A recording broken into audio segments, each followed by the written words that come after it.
are going to go through how to use the overlocker machine. So first of all, I'm going to snip off the threads near down to the spools.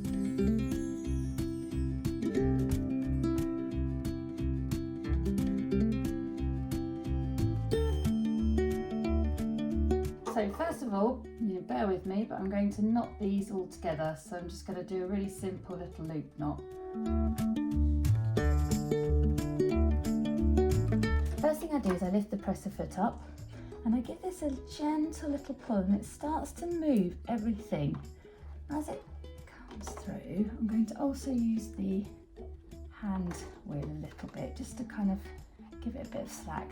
Now once you start seeing all the threads loose like this and not chain stitching together, and give it a little snip on the side, and you'll realise that a couple start coming through and out, and then a couple start moving through. So if you pull one by one, you realise that you start to get, so this one I'm putting now is number 4, so that's coming through, and that goes all the way through like that. There we go, so we've got the pink one through. And if I start putting another one, I've got number 3 here. You can see that coming all the way through. The knot sometimes needs a gentle little pull through. So once you've got those, give those a little trim again. And then with these two, you're going to keep putting them through a little bit and through for 1 and 2 here. But these are your left and your right, there we go, needle threads. So they're going to start putting through. Now when they get to the needle, that's when we need to snip them off. So we snip above and below each little knot and just gently pull that through a little bit. Just use my snippers here. And you also, as I mentioned, just snip below. So then we've got these 2 threads. I'm just going to re-thread those now.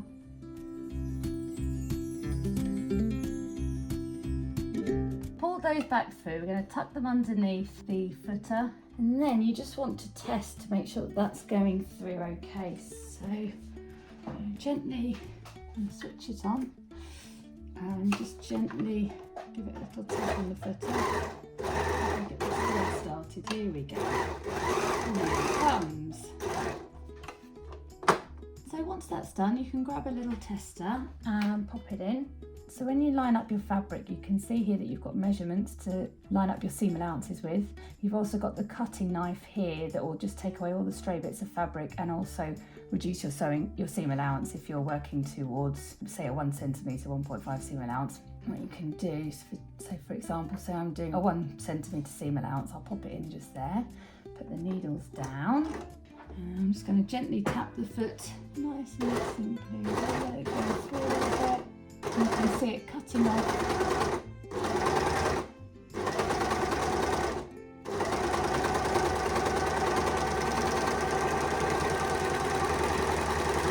When you finish, always leave a 5 to 6 inch length here and cut it off about halfway. The last thing you want is to lose these threads inside the back of the machine, because that's when it all gets a little bit knotted. But you can see here how easy that is and what an effect you can create. So everything is finished off nicely, and it's a great way to finish off seams when you're sewing woven items. And it's really handy for sewing jersey and knit and stretch fabrics, as once it's sewn like this, it stretches with your garment, and you don't need to also add in another seam. You can just use the overlocker.